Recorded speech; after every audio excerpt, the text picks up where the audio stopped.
we'd kind of go, oh geez, therapists over here. But I think it's a thing. It's more than just a therapist. They're divulging, and it's a heavy set. They're just talking about their life and trying to get advice and balance. I think is what I think. Like, I think I might actually start looking at BetterHelp.com and just have a chat with someone once a week for an hour. Is that not what this is? Yeah, exactly. Do you know that meme? Men in their 30s avoiding therapy by starting a podcast. Do you remember seeing that? It's basically what we've done.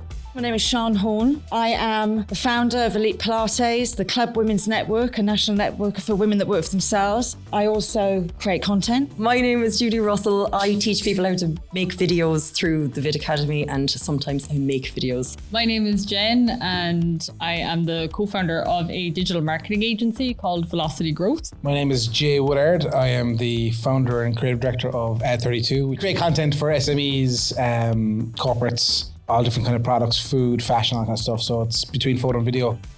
Hey everyone, and welcome back. This is episode 25. Can you believe it's episode 25? 25% of the way there to 100. Happy days. Crazy. We are down a person today, so we don't have Sian in the mix today, but the three of us are going to plow ahead. We knew this day would come where one of us couldn't make it. But I can't believe we made it to episode 25 in the same breath on that. So today's episode is going to be all about work-life balance. So we're going to go through some of the highs, the lows, what pisses us off, what are, some things that we find good, some resources we have and things like that. So I'm going to kick off with what pisses you off. So Jay, I'll jump to you first. What pisses you off most about work-life balance? Can I just say that I thought Jay was taking a swig of a can of Coors Light there for a second? I knew that would happen. Well, he's got it down. It's not. It's Liquid Death. I'm drinking Liquid Death. I recommend it. I want to get them sponsoring me. Liquid Death is amazing. It's professional Coors Light, is it? No, it's water. It's literally still water. And It's water. The whole tag is, it's called Liquid Death, and the tagline is "Murder Your Thirst," and it's all like skulls and stuff. But it's really tasty. Oh, I thought it was an energy drink. No. It's literally genuinely still water in a can. They do like sparkling water with lime. Like, it's really good stuff. Like, yum. I actually think it's manufactured here. It's an American company, but they actually manufacture it in Mallow, I believe. Which is cool. Oh. Which is crazy, yeah. Work-life balance is super important, and it's hard to get a hold of.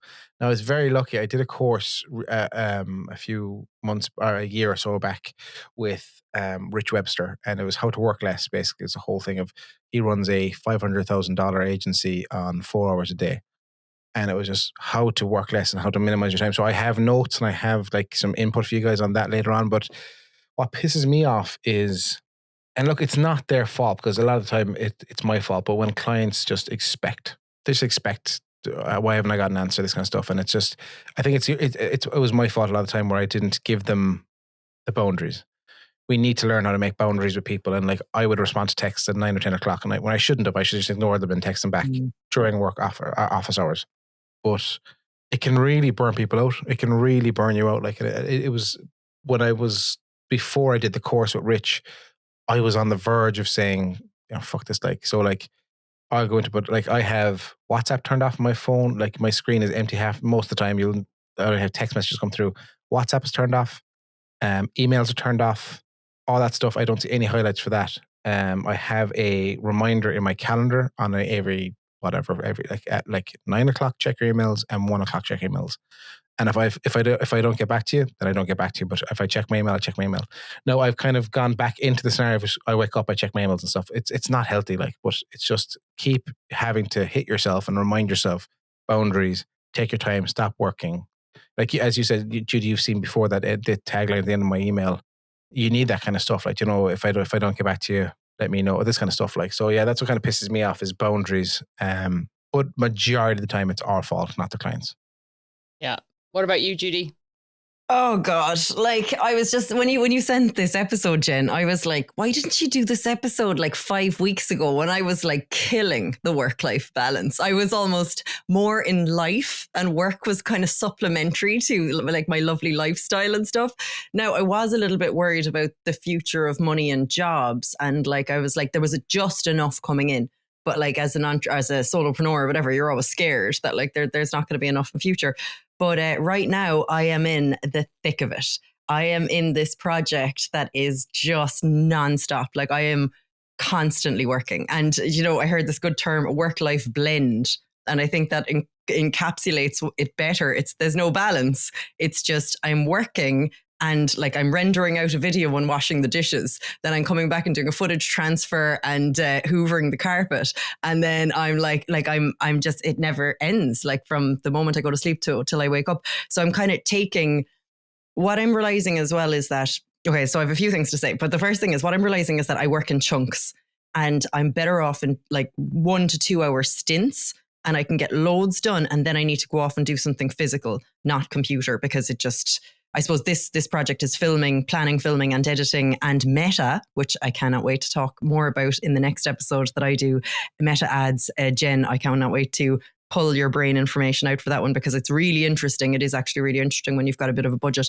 But for me, right, so I kind of wanted something like this. I kind of craved a all-in kind of project, but it has to have an end. And then those people have to be out of my life for a considerable amount of time. And I think it's one of the reasons why I've always gone back to working for myself, because when I've worked for other people, the boundaries thing, I've tried to hold back, but some project will come up where I'll give my all. And then once you give your all, it's very, very hard to scale back with your employers. And then I just felt like the expectation was permanently there. Whereas for me, like I had a nice January, February, I did very little, just enough to get by. And now I'm like in mayhem, but that will end in June. And then I will take another month of like lovely life and then go back. So it suits me, unfortunately. And even though like I'm half dead now, it's just how I'm wired. And I think you're kind of like that too, are you? Thriving chaos, like. Yeah. As opposed to just being kind of always the same capacity all the time. I just think that's a little bit mundane for me. I don't know. Jen, is that where you're trying to get to?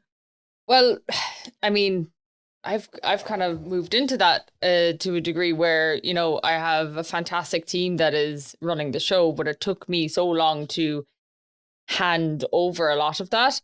And that was always the kind of dream, was to get, you know, to that kind of 7-figure range business, have a team looking after it, kind of, you know, be there for when they have questions, need strategy, you know, knee deep in kind of some of the bigger clients.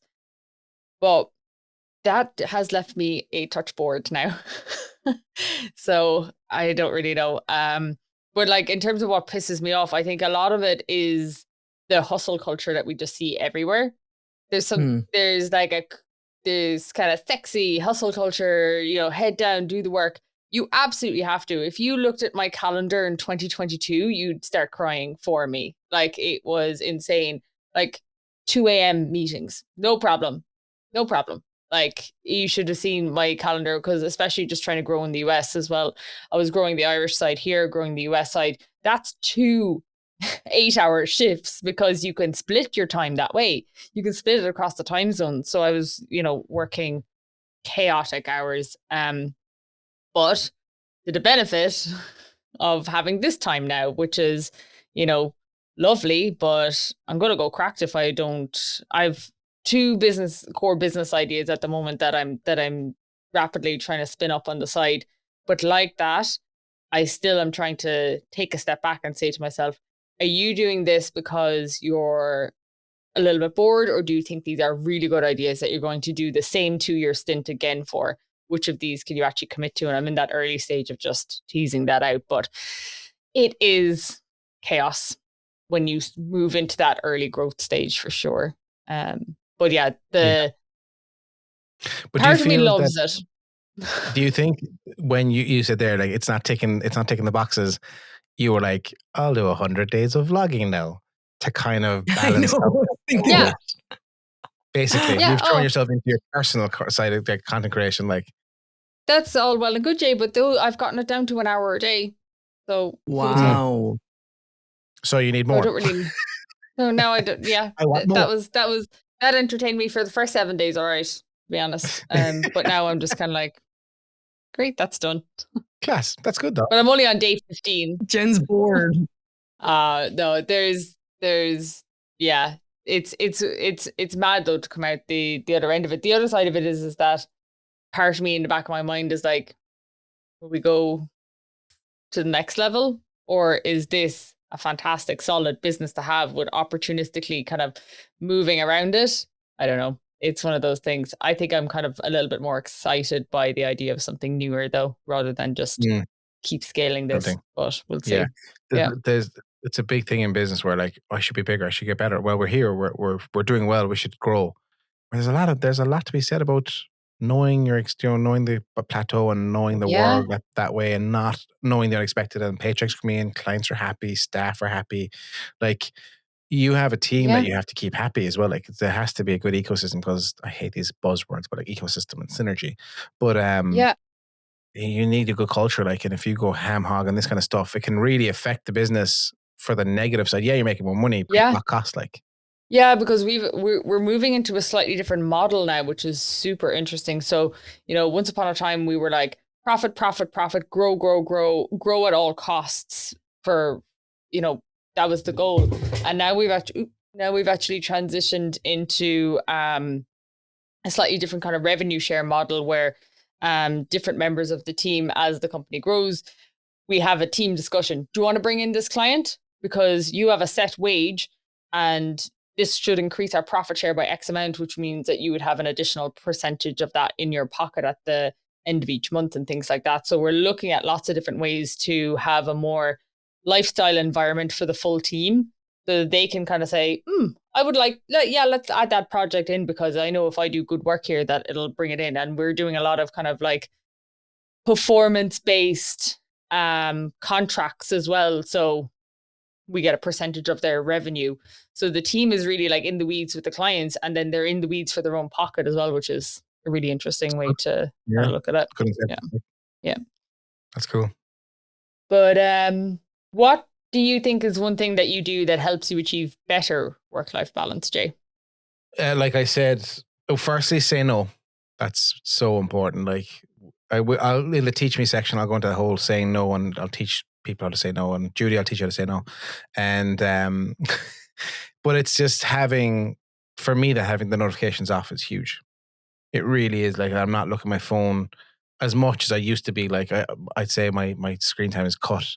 Like, we've talked about this, so you can see how many times you picked up your phone a day. You can go into all the analytics and the screen time, but just having the notifications off, and just when you first onboard a client and break down, look, this is how I work. I have shoots, I have editing sessions, I have podcasts. Like, unless it's an absolute emergency, WhatsApp me or email me and I'll get to it. If it's an absolute emergency, ring me or SMS, text me, like in the messenger, or an actual text message, because I still have that stuff. So Jules, my wife, my family members, they know to text me if they need me. If not, they WhatsApp me or ring me, So that's kind of a few boundaries I've set up with family and business, where I know where the business is. I know it's in the emails. I know it's in the WhatsApp if I have to go to it. Now, clients know as well. Some clients know that, like, I have a few clients that have texted me the next morning of, if like we have a shoot planned and somebody's come up, they'll text me and I'll see in WhatsApp, they WhatsApp me as well. And I went, oh shit, he's on a WhatsApp. I'll text them. So it's just, it's just talking to the client and breaking down, this is how I work. This is and I think they respect it, to be honest. I think I think people respect that your boundaries are set, and you can get me. I'm like, if you need me, I'm available. But if it's a fucking stupid question, it can wait. It's all about that onboarding, isn't it? If you don't do it right, if you don't do an onboarding right, you're fucked. On all angles. Yeah, really is, like, really. What about you, Judie? Well, do you know what? 2023 was my year of no. I never ever said no more. I said no to everything. Anytime someone rang, I wouldn't even listen. I'd be like, no, not doing it, not doing anything. I was like, I don't want to do anything. I just don't feel like it. I'm burnt out from the last 10 years, and I just need to say no. So I got extremely good at saying no. It's just, I think with this project, when they came to me, they were like, okay, here is it. This is what you'll get. This is what you'll need to do. Do you want it, kind of thing? And I was like, I'm going to learn a lot. And I was like, yeah, I do. And like, you know, before then I would have said like, I need expenses. I need this, I need that. And I was just like, do you know what? I'm just going to say a blanket yes to this one and just throw myself in. And like, I'm not begrudging of it at all. I'm just really tired, but I'm working with really cool people. And that's what does it for me. Like if there was someone on the team now who was like trying to micromanage me, I'd be like, okay, enough. I'm not doing this anymore. And then I'd be pushing back completely. But instead it feels kind of like an all in dedicated end or defined end. And, you know, we'll all just push through and get there. So I'm actually okay with it.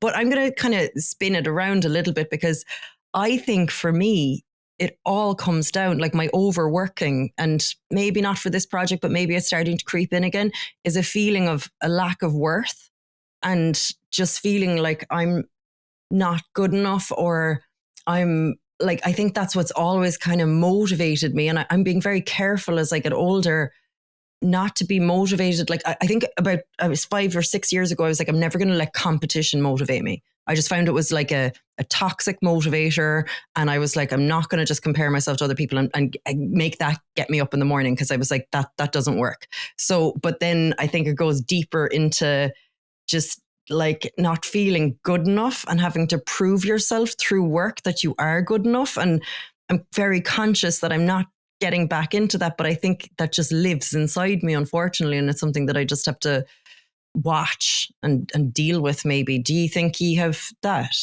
I think it's the imposter syndrome, isn't it? Like I face that every day. I face that like when I'm posting videos, when I'm doing YouTube, so whatever it is, like work, like I have a small events company on the side where I do events for a few companies, and anytime they email me and say, hey, can we hop on a call? I'm like, I fucked it. I've lost this contract. I've blown this whole thing up, you know? And then they're like, hey, just checking in. How's it going? Yeah. Yeah. And you're like my clients, like if my content clients are like, hey, let's have a coffee. I'm like, oh, they're firing me now. I'm done. I have to find new money now and stuff. But they're like, hey, just checking in. What's our plans? Here's go. Like, it's just an imposter syndrome, especially for entrepreneurs. I find the whole time, and there's the guilt then when you take time off, and it's a struggle. It is about, like, I think stateside they have therapists, and I don't like we'd kind of go, oh geez, therapists over here, but I think it's a thing. It's more than just a therapist. They're divulging, and it's a heavy set. They're just talking about their life and trying to get advice and balance. I think is what I think. Like I think I might actually start looking at BetterHelp.com and just have a chat with someone once a week for an hour. Is that not what this is? Yeah, exactly. Do you know that meme? Men in their 30s avoiding therapy by starting a podcast. Did you remember seeing that? It's basically what we've done. Podcasts is that what you did? Yeah, exactly. I saw a really good comment on a post. It was actually just this morning. It was like two women, and they were talking utter bullshit on their podcast, and I had to click into the comments. And the first comment had 11,500 likes. It had more likes than the actual video itself, and it just said it should be more expensive. It should be more expensive and more difficult to set up a podcast, as in like buy the complete kit for a podcast these days, because this is getting insane. Yeah, I've seen a few now. It's like they should start issuing podcast licenses where you have to apply for it. Yeah. I wonder if we get one. Yeah, exactly. Yeah. Funny. So yeah, that would be my answer to that. I think we all have these unusual intrinsic motivators, though, don't we? I mean, like, so I remember having a conversation with my mom, even in the height of like growing the business and stuff, and I did find that upon a little bit of reflection, I was definitely intrinsically motivated by, you know, like I had a little bit of an unusual childhood, and I never ever wanted life to kind of go backwards a step. And then when I got to a point where I was like pretty confident that would never happen, even if I should have been confident years before that it would never happen. But it's one of those things where it's like, no, I need to do this. I need to do this, right? And then when you kind of, for me, it's gotten to a point where I'm kind of shaking that as an intrinsic motivator for myself and looking at other things. And like that, it's really easy to slip into a toxic version rather than a positive version, because it's actually, it's easier to get a little bit motivated by like side eye and just kind of using that as a motivator. When I started growing my Instagram account first, I picked someone, won't say who, but at the time they had about 4 times the followers I did, and they were in the same space as me, kind of posted similar content. And I used them as a motivator just to get past.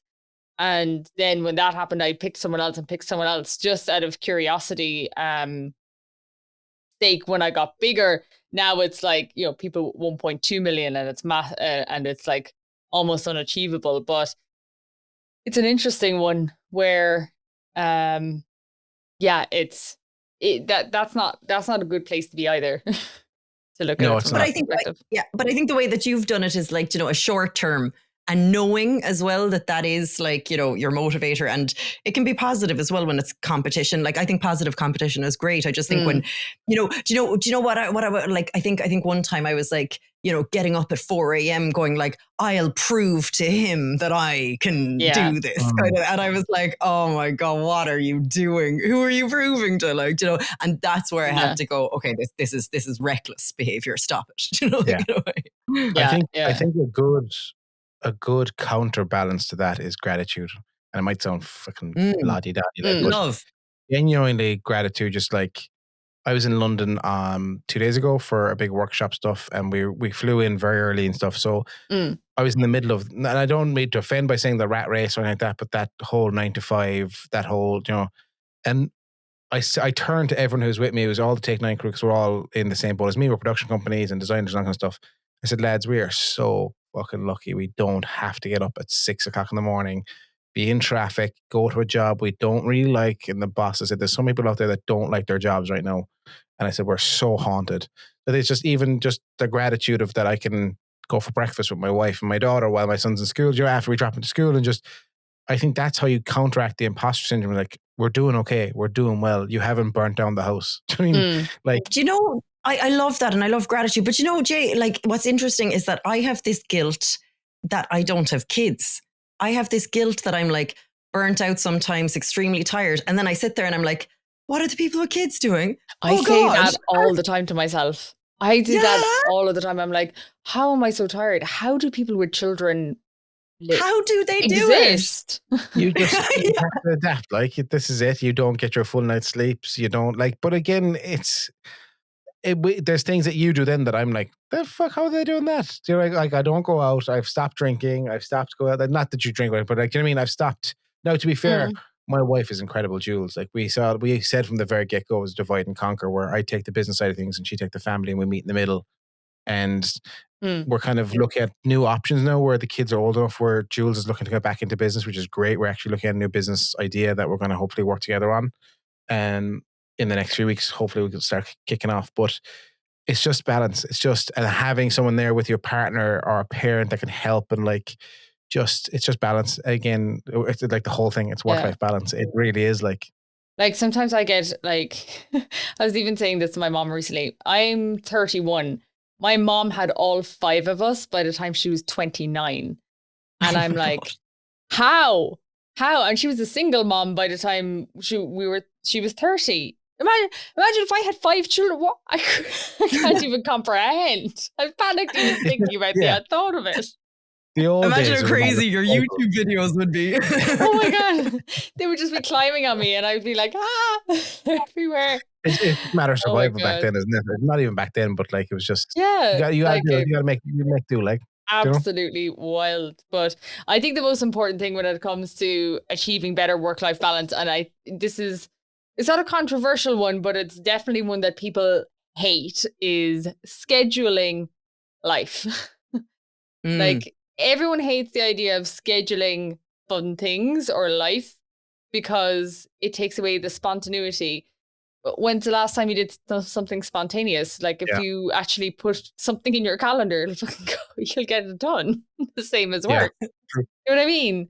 Like, if you actually think to yourself, what are 5 amazing things I would like to do this month, and put them in your calendar, you're actually going to do those things as opposed to not doing them. So I'm a big fan of actually just putting things in the diary, looking ahead at the next few months and saying, is there anything fun in my diary over the next 3 months? And if there isn't, actually booking something and just putting something in, or just texting a friend and being like, do you want to go for a hike next weekend? Do you want to go do something? Just actually putting something in the diary. Otherwise, like, before I actually made a point of doing that, I did way less life stuff than I do now, for sure. But as But well, then if you do want, you have the introvert? Sorry, go on, Jake. no, go on, introverts. No, just thinking if you have the introvert thing where you text your friend and you're like, do you want to go for a hike next week? And you're like, yeah. And then next week comes and you're like, I don't want to leave. I don't want to go anywhere. You're like, damn. But it is good to force It yourself holds then you to do accountable. it. Yeah, it holds you accountable. Yeah. But I was going Yeah. to say there, but I actually found it very handy that I gave Jules, my wife, access to my calendar, and she can actually schedule Yeah. stuff as well. So I'll see all the kids' stuff, I'll see all my work stuff, and then she'll say, right, let's go to Clarny tomorrow. I'm like, yeah, perfect. That meeting ends at 12. Let's disappear for 3 or 4 hours, this kind of stuff. And it's handy like that way, or like just weekend planning, or like it's just handy that way. It's just have, and actually my buddy taught me that it's just give your other half access and let them schedule stuff for you. It's good. Like it just kind of balanced out. You can see, right, because like all my personal stuff is blue and my work stuff is red. And like there's actually a good bit of blue this month. Color so codes. Yeah, it's gas. Color codes. Yeah. But I also think that sometimes you have to lie to protect your time. And I find it really hard to lie because I'm the most like every time I tell a lie, I end up saying the truth about 10 minutes later and contradicting myself. I just don't have the memory for it. But sometimes, especially those needy clients, they can demand all of your time. And unless you come up with something, like you can't say I'm going to Clarny for the day and then you can't post pictures on Instagram about Clarny, but you have to say, Hide story from. like, but like I'm really busy tomorrow, I've got another project, and then that makes it okay in their mind for you to not be on them, whereas I'm going on a day trip, they're like, oh, again, this is the onboarding scenario. You have 10 hours a month of mine. Other than that, I'm not yours, like plain and simple. You know, you're one of my 7 clients, and they have to black and white. Like I love working with you, you're a great partner, we have a great partnership, but you have to understand that my time is my time. And if I take a Wednesday afternoon off, unless like if there's a deadline due that day and I didn't get it done, fine, fuck you, I should have been there. But if your work is being done and you're happy, then we're good. Like, Judie, I'm going to give you the ultimate little hack. Go on. I have 2 calendars, my personal calendar and my work calendar. I have a tool that I can't remember the name of right now, but I will put it in the show notes afterwards when I'm uploading this next Monday, that connects them together. So essentially, anything I put in my personal calendar will automatically get added to my work calendar under just the word personal. It's just an orange block that says personal. So when I ship out my Calendly link, so in scenarios like that, say if I already have it blocked in my personal diary that I'm going to Clarny for the afternoon tomorrow, when I ship my Calendly link to the client, it'll automatically say that I've been booked by someone else at that time.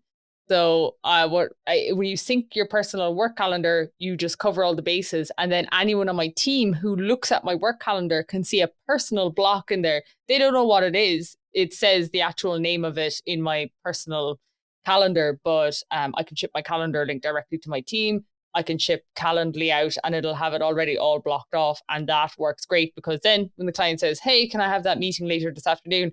Sorry, I'm already blocked. Everything that I have available is available on this Calendly link. Just feel free to book whenever suits you best outside of that. Yeah. Yeah.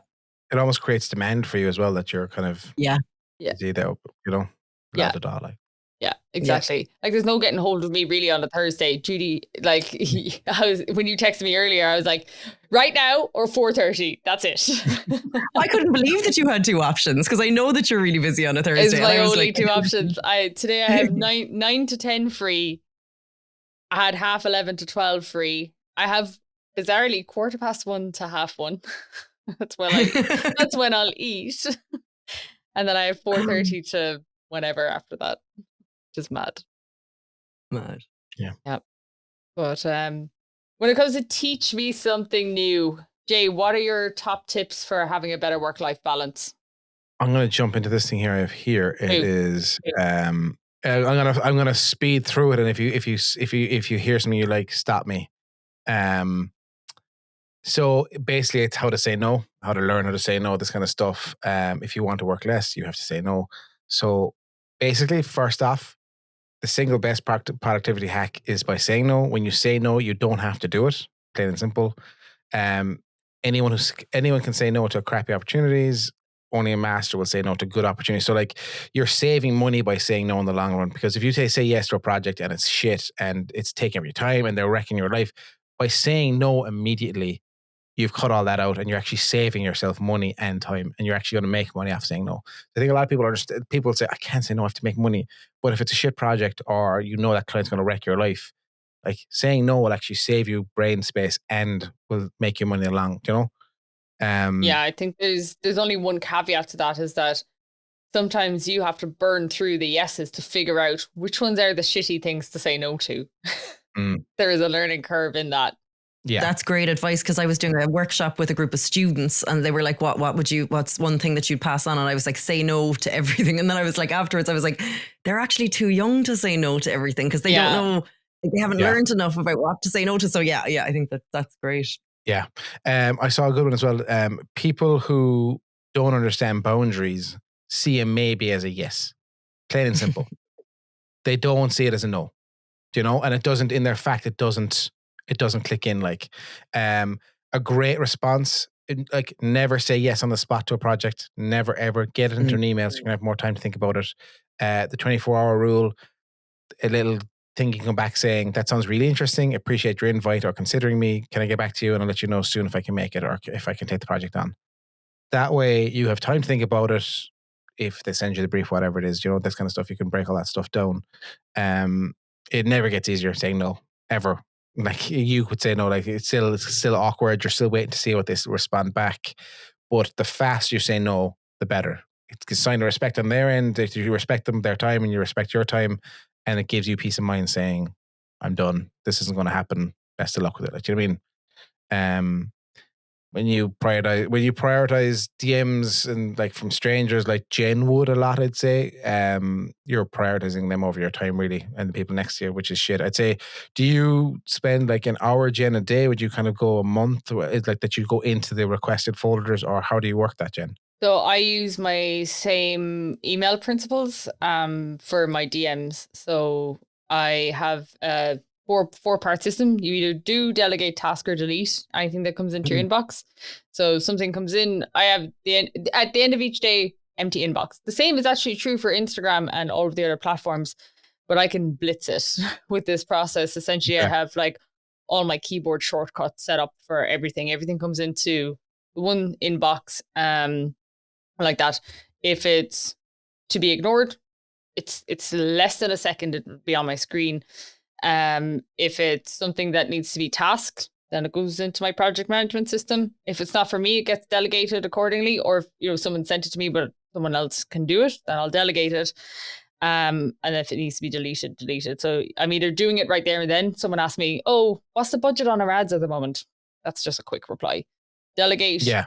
Not for me, task or delete. And the same is true for any messages incoming, regardless of source. Do you know, like, what stresses me out is like, because I'm inbox zero as well, and I'm delighted by that. But like the fact that there's so many different channels that people can reach you on, and like Shanna's in here now because I'd love to hear her opinion on this. But she worked in sales, so she's like, just give a simple reply to people, especially on LinkedIn or when they direct email you and it doesn't go to spam and it goes to your inbox. I used to ignore them. Now I'm replying and saying not interested. And I suppose I do feel better that I've replied, but I'm kind of like, where do you get my email? You've got to get your inbox rules set up correctly. So I have a rule in my inbox already in my Gmail. If the email contains the word unsubscribe, it goes straight to the unsubscribe folder. It goes straight to a folder of all of my, I know that those are sales emails or I know that they are newsletters. That's fantastic for a Friday afternoon where I'll never actually go through that folder. I will skim it very quickly. If someone has emailed you, this is a good tip. If someone has emailed you and it is a sales email, it is a cold email, and they have not put an opt out in it, that's completely illegal. It is spam. I have a shortcut on my keyboard, Command KS, just go straight to spam. And it gets them marked as spam as well. That just drives me insane. Like everyone else has to play by the rules of email marketing. And if you reply to that email and tell them that you're not interested, you boost their domain score and they're able to do that to more people. Oh, God. So there's two parts to that. salespeople are used to being ignored in the same breath, Yeah. you know? And what about LinkedIn, Jay? What would you do? A lot of the time I ignore, to be honest, and then Yeah. see, you get all this kind of stuff, especially with me, because like, well, if the production company, like, I don't know if you get them too, like, you have a lot of like Indian companies reaching out, editors, this kind of stuff, and I'm like, look, I have a template set. Like, one of the things was like, have templates set up in your notes, like have it literally it's copy and paste in. Do you know what I mean? Instead of Do you ignoring know what? people. Yeah. The amount of Instagram DMs that I get, hey, first name. I'm like, try harder. Just try a little really? harder than hey, first name. Yeah. Yeah. But I get Copy and so paste, many right. video editors so many video editors. It's unbelievable.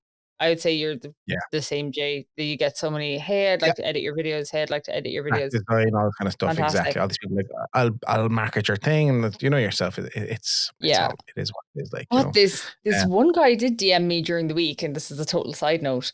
And he sent me have you ever seen that Instagram account Visualize Value? No. I think I have. Both of you will love it. Go check it out. So it's essentially these really minimalist motion graphics that explain a complex point is the easiest Nice. way to kind of describe it. And this guy DM'd me and he's like, hey, I love your content and some of it could be used kind of like that in this kind of motion graphic style with a really simple message. And he sent me back 2 or 3 samples. And I was like, I'll actually buy a batch of 30 of these off you and I'll test them as a second piece of content on my account and see how they go. But when he sent me the pricing, I couldn't get over it. It was like $12 a video or something tiny. But like that, it's someone, I don't know where they're based. I think he might be based in Kenya. Okay. But his pitch was the better. I mean, I get so many of these, and it was the one that I was like, I'll actually put that into my check in a minute inbox instead. But it's very, very rare to come across those kind of ones. Do you get the SEO ones as well? All the time. Yeah. Yeah. Through your website. Yeah. There's nothing worse. I'm like, I know my website shit, okay? I'm looking at your website and I see a lot of things. Wix, okay. Yeah. I see my issues. I see my issues. I went through your beautiful website and I'd like to help promote it. I'm like, shut up. Like, do you know what I mean? I can tell you many good backlinks. Yeah. You know, absolutely. So I've the last thing on the 24-hour rule, you know, that sounds interesting. Appreciate the invite. Kind of ask yourself, will saying yes bring me closer to what's more important in my whole business? Does this fit my calendar? If so, when can I do it? How long will this really take? And am I the best person for this job?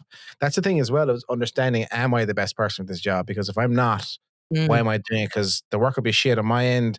They won't be happy. Life's too short. You know, move on.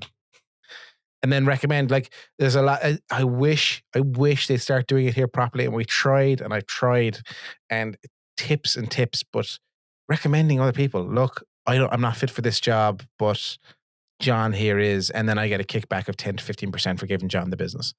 But that doesn't happen here. We're very like, you just refer me. I'm not giving you anything for a referral. You want me to pay you for a referral? What are you talking about? It's like, I've given you the business, bro. Do you know what I mean? Like, this has happened. You've got money because of me. I agree.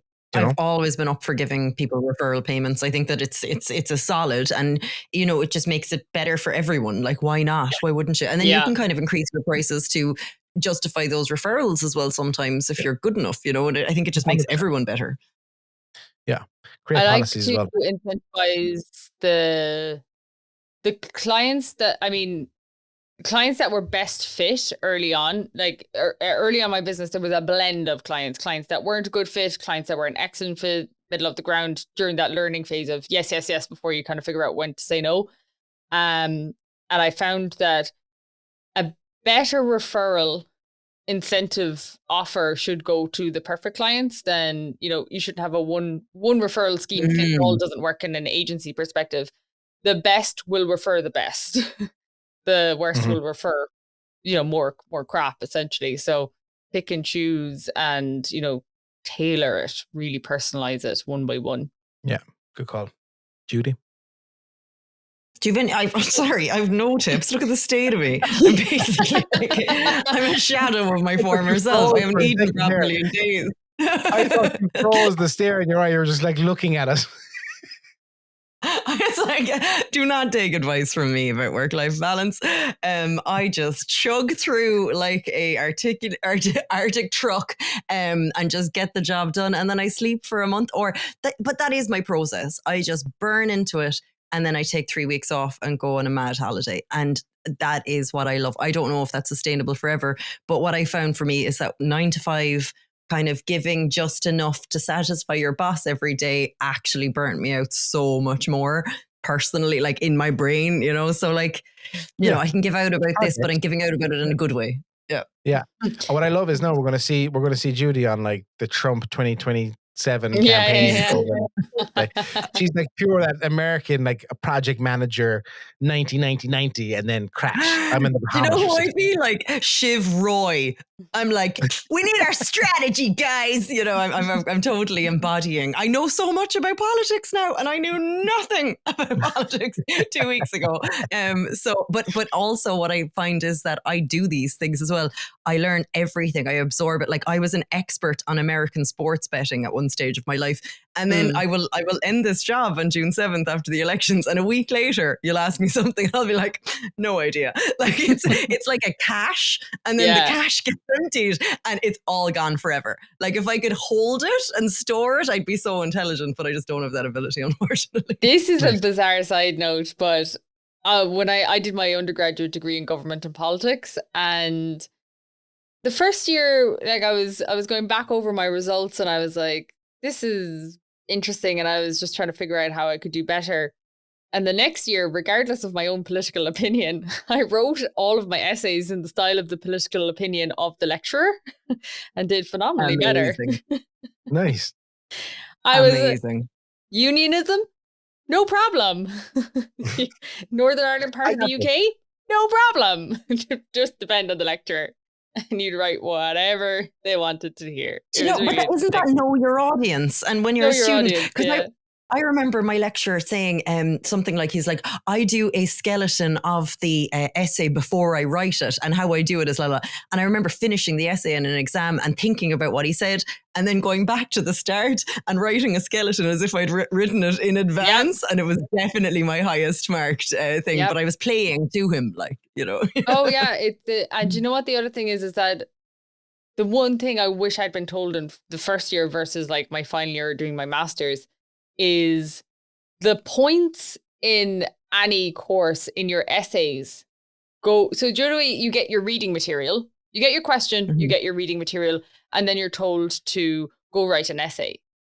The essay is most heavily marked, or the most beneficial like percentage increase that you can get is actually by not including any of the reading materials that were issued to you, and only referencing reading materials that were not issued to you.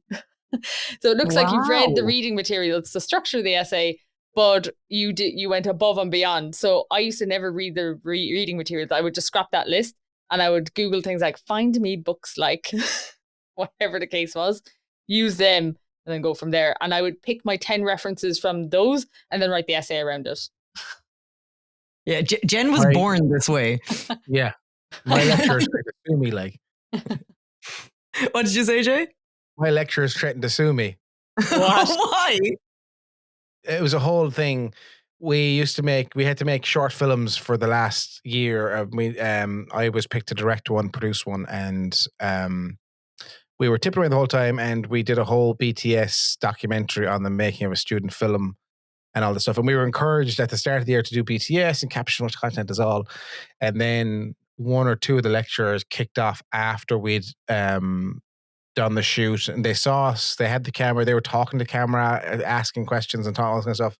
And then they launched this whole thing saying we didn't have the right to film in them work, and all this whole thing that we were wrong to shoot on the set when we were filming because we were shooting them in work and their teaching habits. And there was a whole hearing, there was a whole thing. We had to sit in front of a board at the college, and it was a whole thing. Yeah, it was a load of shit. Like, but then in the end, we're like, fuck off, like, sue us. Kick us out, we'll fucking take it to court, like, and we'll destroy it, and then it was all dropped, like. We actually got an apology. And was there anything defamatory about them? Like, were you showing them in a bad light? No, we were No asking way. for the camera. What would you do here? Like busy, like all this kind of just standard BTS kind of laughing, stuff like those, this kind of stuff. Like, do you mean nothing crazy? Like, but it was a taint on my last year in college. To be honest, it was like I'm being brought in front of this board for like I felt like fucking Tom Cruise and A Few Good Men. Like, do you know what I mean? Like just going off at them, saying like, what's happening? Why are we here? We were told to learn. We were brought in. We were creating. We made. I've genuinely, I'm not being a dick, but we genuinely made the best film that year. Its quality was amazing. I still have it actually. Even the teacher said it was the best one of the year. It was like we just wanted to capture behind the scenes of it, and you're scolding us. You're telling us we're wrong to do this, and it was a whole thing. But yeah, anyway, good crack. People be crazy. People are weird, yeah. That is wild. I didn't pay for my last year of college just for that purpose alone. I said, chase me, fuck you. Do you know what I mean? Absolutely not. Meanwhile, I accidentally. Go on. Oh my God. I was just going to say, meanwhile, I accidentally went to the wrong exam and passed it. I accidentally went to the wrong exam in my final year and passed it. Oh my God. I was like, this feels unfamiliar, but I'll give it a go. And did you miss your own exam then as a result? No, I went to that as well. It was just the wrong time, wrong place, wrong time. It was our schedule was heavily overlapping with another course called public health because of like the government side of things and public policy essentially. So yeah, public health, no problem. COVID, no problem. No, it was before COVID. Oh my God. But what was my teach me something new. I'm just a firm believer that like most people are very well organized at work and don't take that organization into their actual life. And if they did, they would probably just be more balanced in general. Like my project management system is now like previously it was like just a work system. Whereas like if you go into my Notion now, it's like, family, friends, project. It could be a work project, could be anything.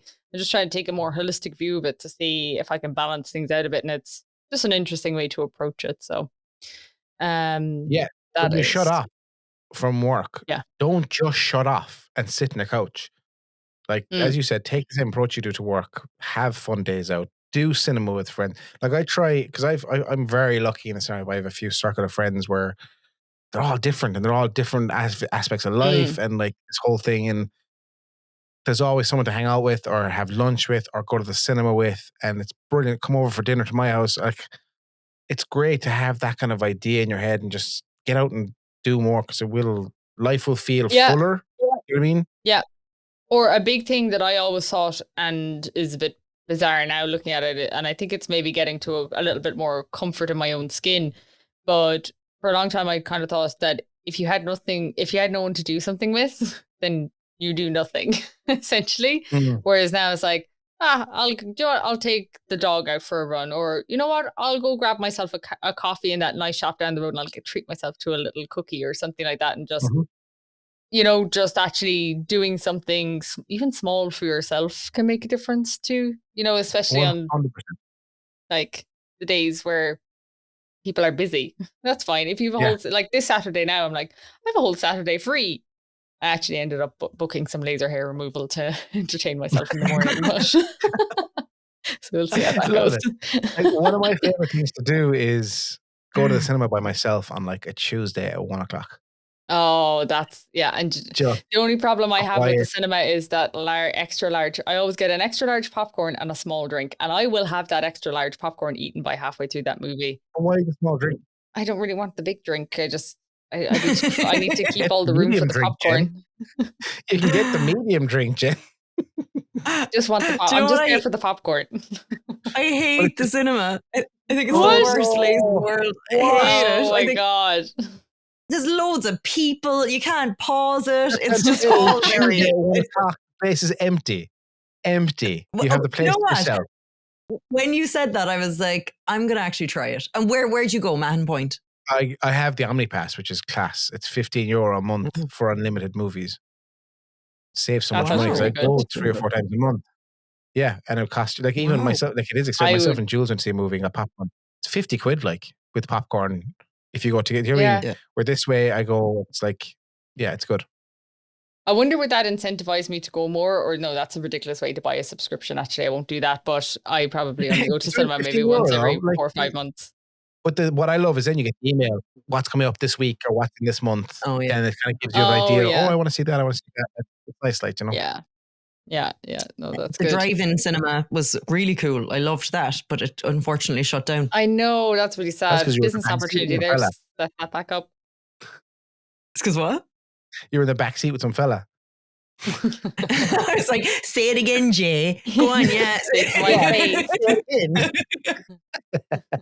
They used to deliver Apache pizza to deny the it. window. Yeah, yeah. You didn't deny it. Can't remember. Can't remember. Cigarette in one hand. The convertible top down. Oh Oh no. god. Before we wrap up, guys, how is the YouTube going, Jay? Good. I have a kind of a not a vlog, more of a cinematic kind of vlog coming from London. So that should be out Friday, Nice. which is tomorrow. Fuck, tomorrow's Friday.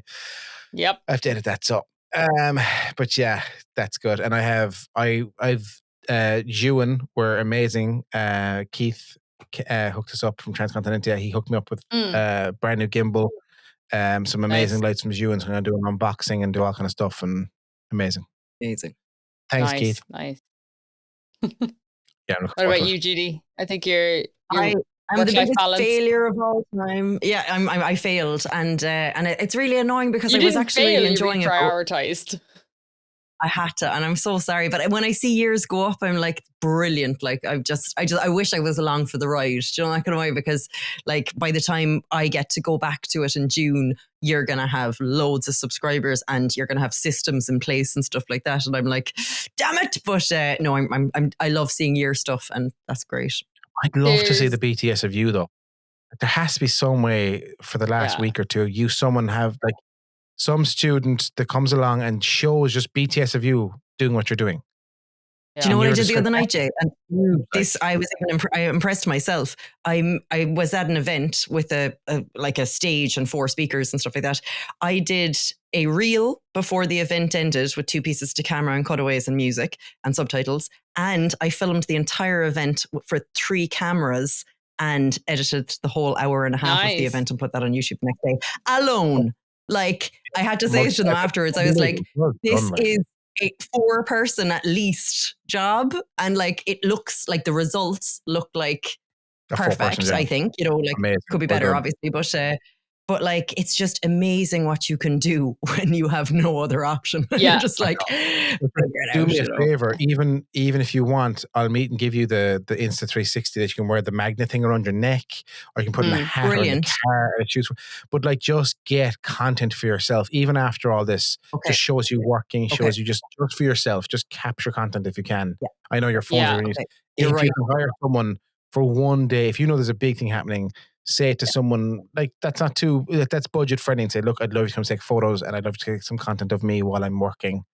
Just kind So of right. get the whole thing. Do you know what I mean? Just have it for yourself, and then you can make reels and have the crack and just Yeah. it's absolutely. gone, and then it's forgotten, and these moments are forgotten. In the scenario of like, I worked like that. I worked, but like that alone would have been an unbelievable 15-20 minute documentary for YouTube of you doing Yeah. this whole Yeah. video.